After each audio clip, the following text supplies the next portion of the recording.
3. 운동량. 운동량이라는 물리량에 대해서 알아보죠. 운동량이라고 하는 것은 다음과 같이 정의가 되죠. 운동량은 하나의 벡터로서 어떤 속도 벡터의 질량을 스칼라배한 것이 운동량이다. 다시 말하면 운동량은 질량 곱하기 속도이다. 이렇게 간단히 얘기하죠. 또한 정의된 양이기 때문에 단위도 앞에 있는 이 질량과 속도의 단위를 그대로 사용하면 되기 때문에 바로 질량의 단위 킬로그램, 그 다음에 속도의 단위 미터 퍼 세크. 그래서 킬로그램 미터 퍼 세크가 바로 운동량의 단위다. 이것을 줄여서 쓰진 않죠. 그냥 이대로 사용합니다.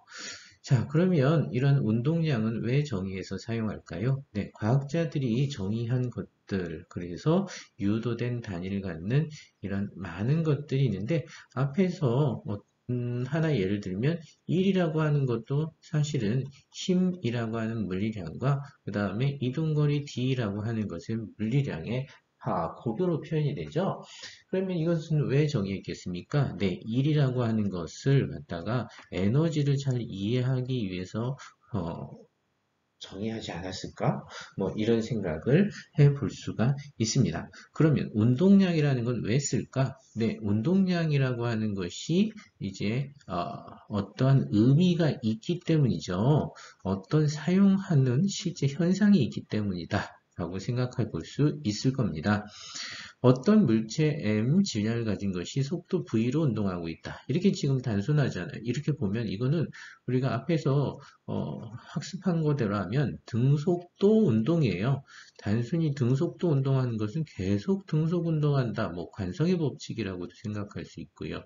그런데 이렇게 한번 생각해 봅시다. 여기에 질량 M이 얘가 엄청난 작은 애가 속도 V로 운동하는 것과 엄청난 큰 질량을 가지고 있는 것이 속도 V로 운동할 때 그 등속도 운동이 여러분들 같게 느껴집니까? 한번 생각해 보세요. 나를 향해서 저쪽에서 친구가 막 달려올 때하고 나를 향해서 저쪽 멀리서 엄청난 큰 덤프 트럭이 나를 향해서 같은 속도로 달려올 때하고 여러분들 같은 효과를 느껴집니까? 전혀 아니겠죠.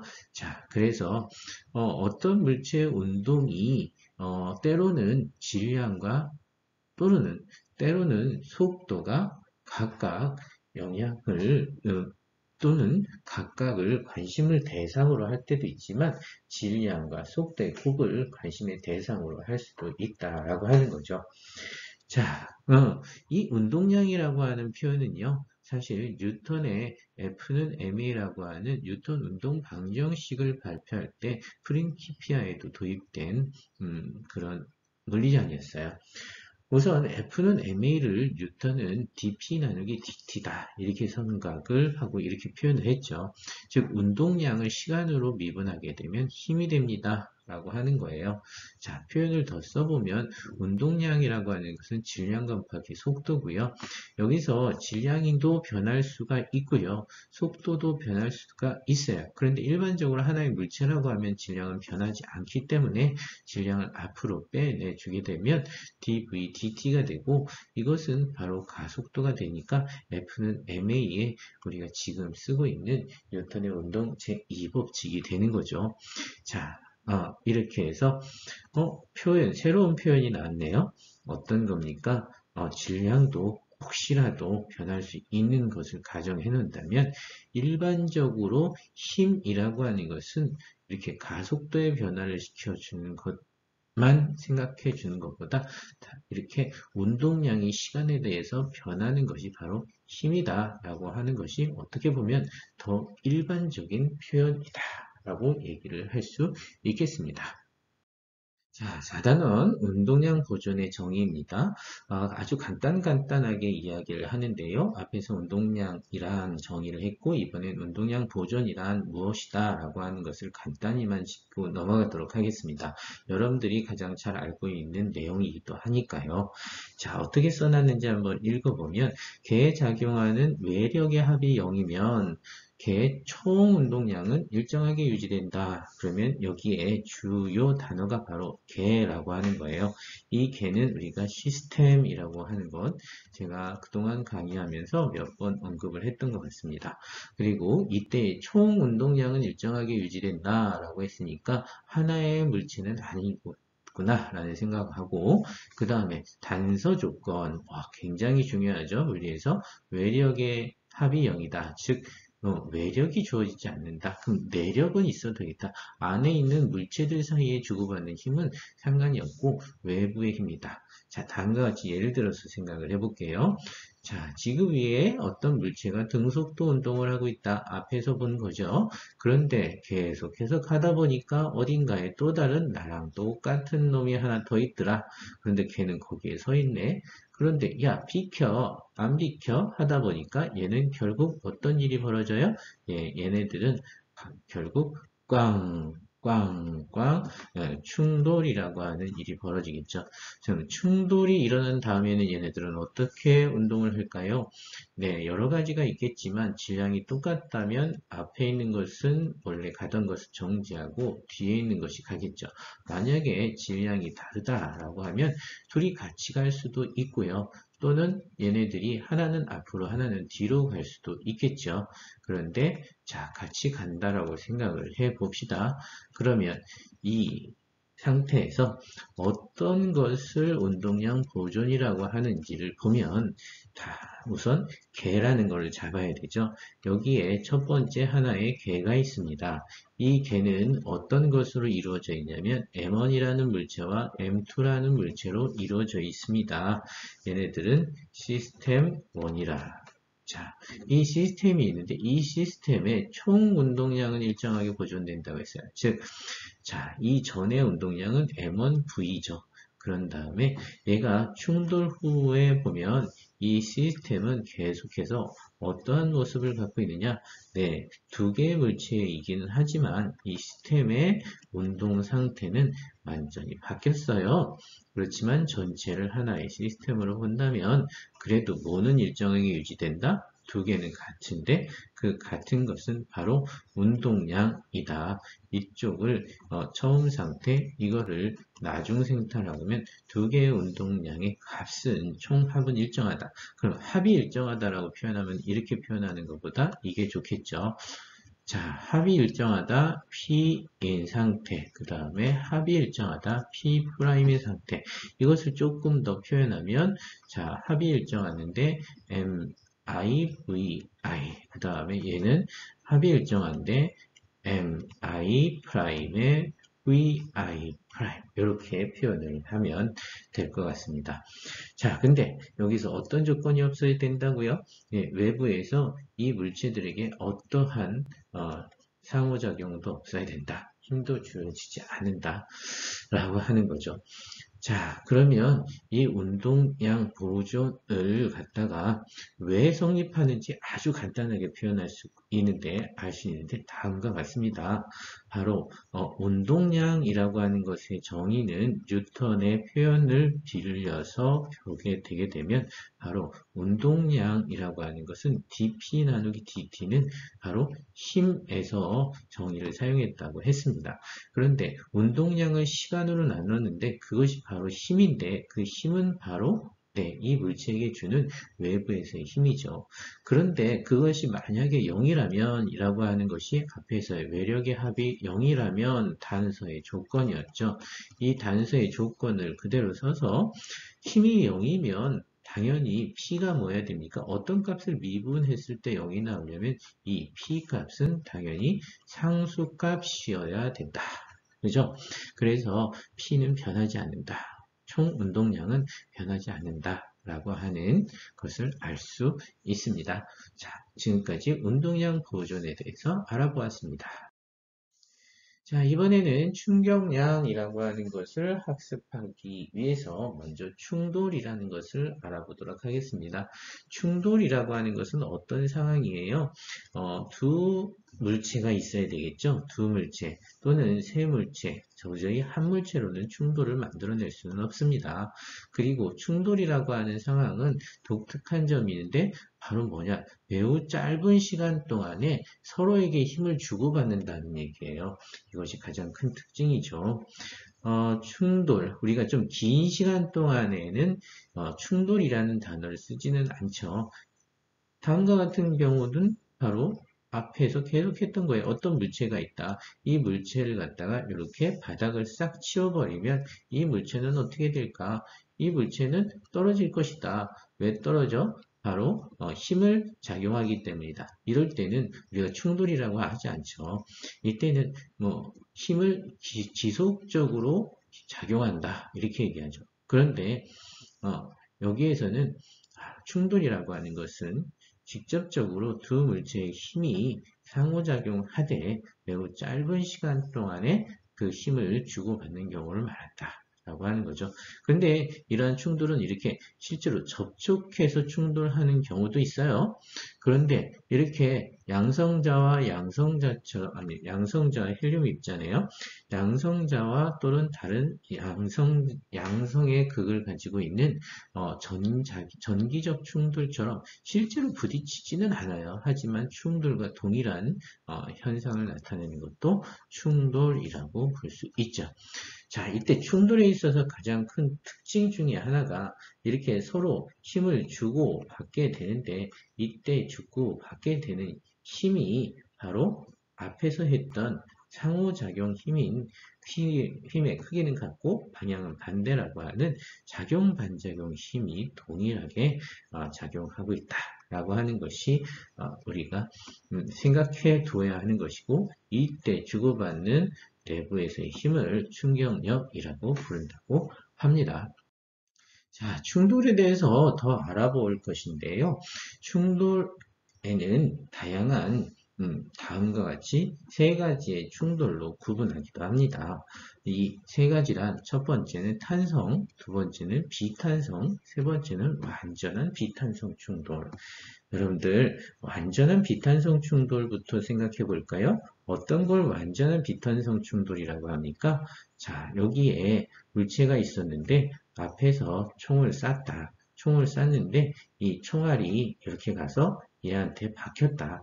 박힌 다음에 얘네들이 뚫고 지나가지 못하고 얘네들이 하나가 되어서 계속해서 움직이더라 라고 생각해 봅시다. 그러면 충돌 전에는 각각 하나는 정지해 있고 하나는 움직였어요. 그런데 충돌이라고 하는 현상이 있은 이후에 얘는 한 덩어리가 돼서 움직인다라고 하는 것을 우리는 비탄성, 특히 완전 비탄성 충돌이라고 봅니다. 자, 그래서 하나로 달라붙었다. 라고 하는 거죠. 이때에 이러한 완전 비탄성 충돌을 표현하는 것 중에 하나가 바로 반발 계수라고 하는 것이 있는데요. 이 반발 계수도 하나의 정의가 있어요. 정의가 있는데 그 정의는 무엇을 반발 계수라고 하냐면 얘는 E라고 하고요. 얘는 가까워질 때 물체들의 상대 속력 델타 V 두 물체들의 차이 가까워질 때의 속력이죠.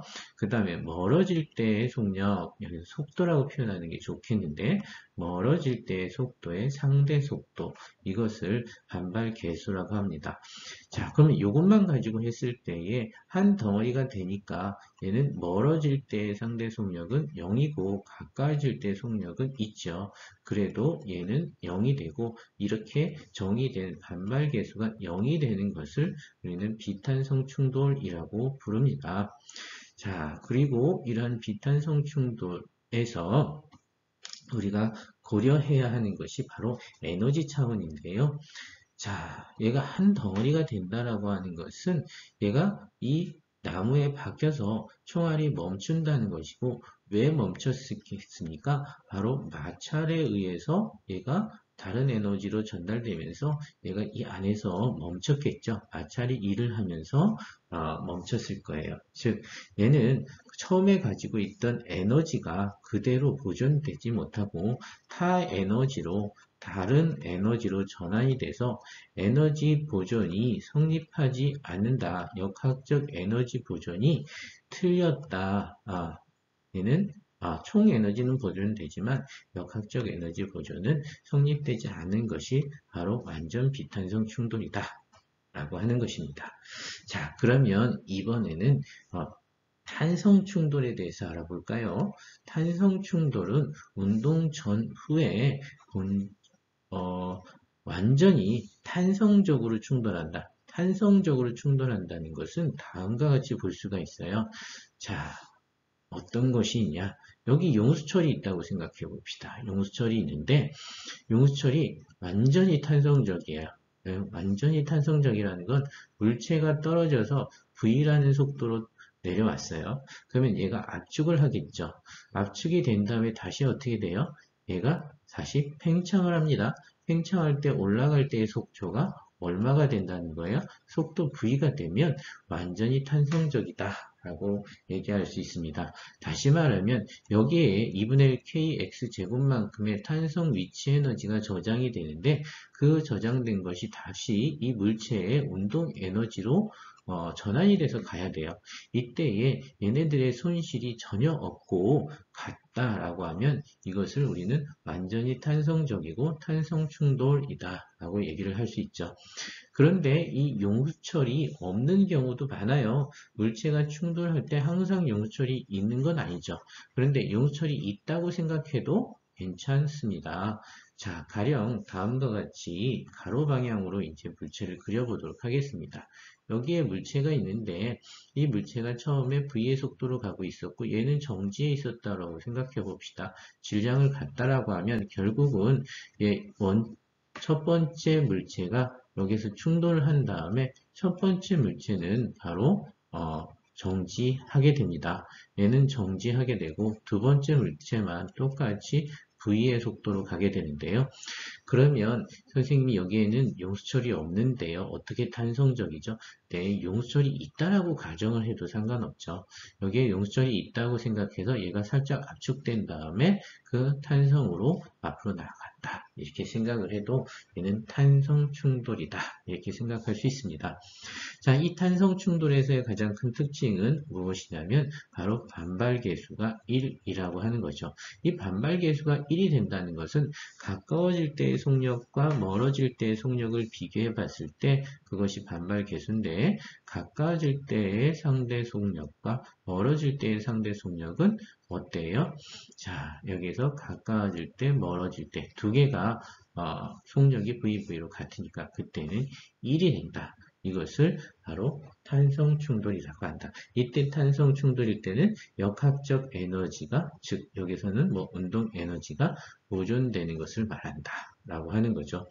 자, 그 다음에 마지막으로 비탄성 충돌은 그 사이가 되겠죠. 완전히 탄성적이거나 완전히 비탄성적인 것이 아니라 속력이 어느 정도 줄어들어서 반발 계수가 1보다는 작고 0보다는 큰 경우를 말하겠죠. 이때도 운동 에너지가 보존되지 않고 일부가 다른 에너지로 전환이 되는 것을 말합니다. 이런 것을 충돌의 분류로서 세 가지로 나누어서 보았습니다. 자, 이번에는 충격량의 정의를 알아보겠습니다. 이번 단어는 것입니다. 정의네요. 자, 충격량이란 무엇입니까? 여러분들 충격량이라는 것은 바로 I는 FT 이렇게 더 쓰는 것이 익숙할 것 같아요. 그리고 충격량은 벡터이고요. 그죠? 그래서 힘과 충돌 시간의 곱을 갖다가 충격량이라고 합니다. 이렇게 암기하고 학습을 했었을 것입니다. 그런데 힘과 충돌 시간을 이렇게 볼 수 있죠. 힘 벡터의 시간을 스칼라베한 것이 바로 충격량이다. 자, 그런데 얘네들을 갖다가 저희 교재에서는 I 대신에 J라고 하는 벡터를 사용하고요. 그 다음에 F 델타 T. 그런데 왜 적분기호를 썼을까요? 네, 바로 힘이 일정한 값이 아니기 때문이죠. 힘 시간 그래프는 다음과 같이 표현이 되는데 우리가 충돌을 할 때의 힘이라고 하는 것은 항상 일정한 것이 아니라 이렇게 어떤 곡선을 그리면서 바뀌죠.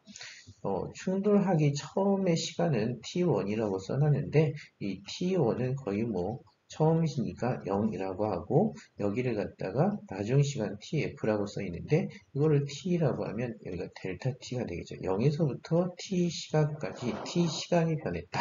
이렇게 표현할 수도 있죠. 그런데 이때의 힘은 시시각각으로 변하기 때문에 그동안 충격량이라고 하는 것은 면적을 볼 수 있고요. 이 면적을 갖다가 측정을 하고 계산할 수 있는 방법은 바로 적분이라고 하는 거죠.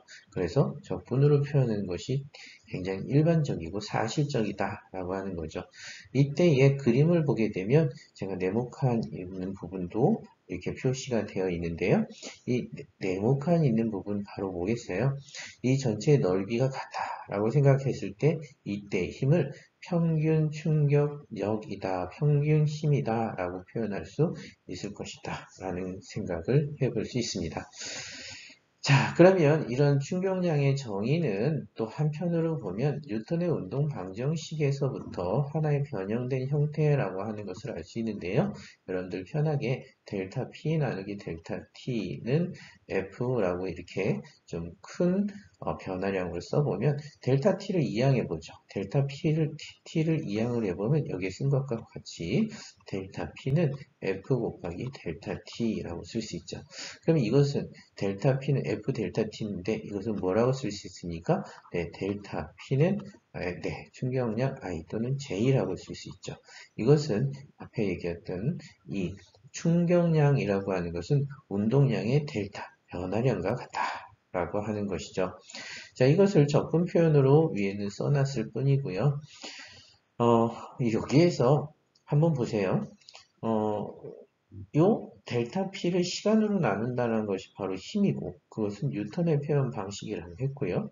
그래서 델타 T만 이항해 보니까 델타 P는 F 델타 T와 같다. 그럼 델타 P는 운동량이라고 부르자. 그러면 P를 운동량이라고 보자. 그럼 F 델타 T는 뭐라고 부르래?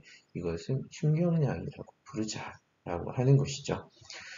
자, 여러 가지 벡터들 또는 벡터와 스칼라고 그쵸? 또는 벡터의 스칼라배 이런 물리량들을 곱하기를 했을 때 나타나는 현상들을 우리가 다른 차원에서 입각해서 바라보는 거죠. 운동량의 변화량이라고 하는 것은 운동량 여기에서 어떤 물체가 속도 V를 가지고 운동하고 있었는데 얘가 바뀐다. 속도가 변하거나 질량이 바뀐다. 그러면 운동량이 변한다 라고 해석을 하는 거고요. 그 다음에 F 델타 T라고 하는 것이 바로 운동량의 변화를 야기시키는데 그것은 뭐냐? 그 운동량이 변하는 이유가 바로 충돌할 때 주고받는 힘 때문일 것이고 그때 충돌 시간은 매우 작다라고 하는 거죠. 즉 운동량의 변화는 바로 이 충격량이라는 것 때문에 얘가 변한다라고 하는 것. 이렇게 충돌에 있어서 물체의 운동에 있어서 어떤 물체의 운동의 변화를 갖다 해석하는 입장에서 여러 가지 물리량들을 도입해서 해석하고 있는 중이다. 이렇게 얘기를 하고 요 단어는 일단 잠시 멈춰야 되겠네요.